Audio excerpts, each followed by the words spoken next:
Bumawi ang Minnesota Timberwolves para sa nakamamanghang 78-70 tagumpay na nagpatalsik sa reigning champion Denver Nuggets sa Game 7 ng kanilang second-round NBA playoff series noong Linggo ng gabi. Kung bago ka pa lang po sa aking channel, baka pwede naman po pakipindot subscribe button pati na rin po notification bell para po palagi ka updated sa susunod ko video. Maraming salamat po.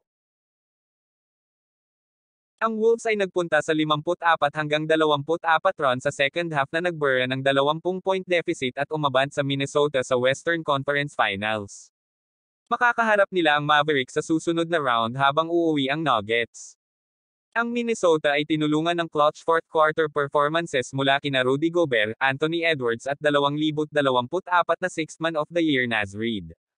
Naiwasan nila ang napakatalino na 34 na puntos, 19 na rebound na pagganap mula kay Nikola Jokic, gayon din ang halimaw na 35 puntos na pagsisikap mula kay Jamal Murray.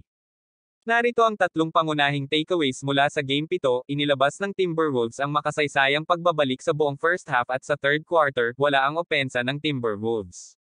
Paulit-ulit, ang mga graphic ay kumikislap sa screen na nagsasabing hindi sila nakapuntos sa loob ng 5 minuto o hindi nakagawa ng field goal sa loob ng 3 minuto.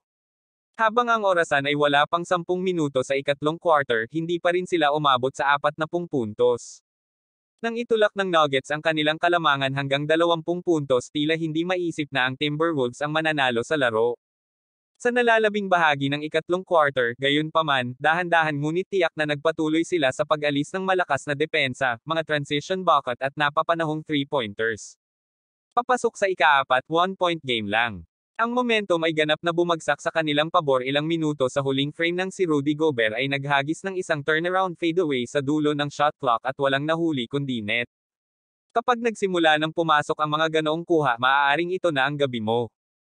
Sa katunayan, ito ang gabi ng Timberwolves nang humiwalay sila sa kahabaan para kumpletuhin ang pinakamalaking pagbalik ng Game 7 sa kasaysayan ng NBA. Dumating si Towns sa pinakamalaking laro ng kanyang karera. Si Karl Anthony Towns ay isa sa mga pinakamahuhusay na malalaking tao sa kanyang panahon, ngunit ang kanyang karera hanggang sa puntong ito ay puno ng pagkabigo at pagkabigo. Bagamat madalas siyang binaigo ng organisasyon, marami na siyang individual na miscues. Ang Game 7 noong linggo ay, sa ngayon, ang pinakamalaking laro na kanyang nilaro.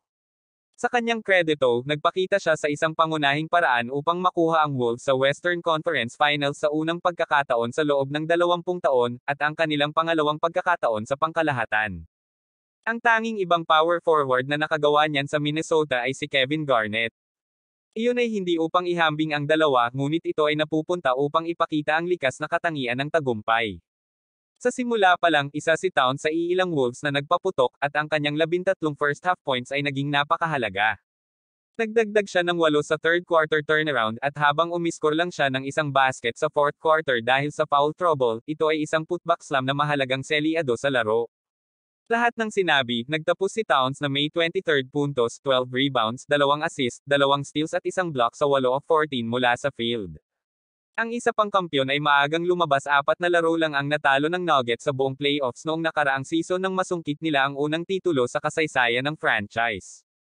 Habang isa sila sa mga nangunguna sa muling pag-angat ng trepeo sa pagkakataong ito, malinaw na agad na hindi ito magiging ganoon kadali. Tinalo nila ang Los Angeles Lakers sa 5 laro sa unang round, ngunit nahabol ng double digit sa 4 sa mga larong iyon at kailangan ng 2 buzzer beater mula kay Jamal Murray. Pagkatapos natalo sila sa unang 2 laro sa bahay sa Timberwolves sa ikalawang round, at nagkaroon ng 26 na point at 45 point losses sa series. Sa pagitan ng mas mahusay na kompetisyon, isang mas masamang supporting cast at isang kombinasyon ng pagkapagod at mga pinsala, ang mga ito ay hindi ang parehong Nuggets bilang nakaraang taon. Kahit na nakaligtas sila sa seryeng ito, may mga tunay na alalahanin sa pasulong. Sa huli, hindi nila ginawa, at ngayon ang ikalimang magkakasunod na defending champion na natanggal bago ang conference finals.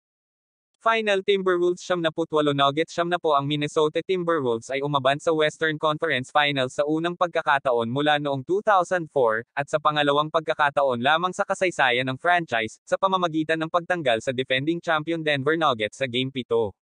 Sa proseso, nakuha nila ang pinakamalaking pagbalik sa kasaysayan ng Game 7, 20 puntos. Huwag mo kalimutan mag-like and subscribe sa aking channel. Maraming salamat po.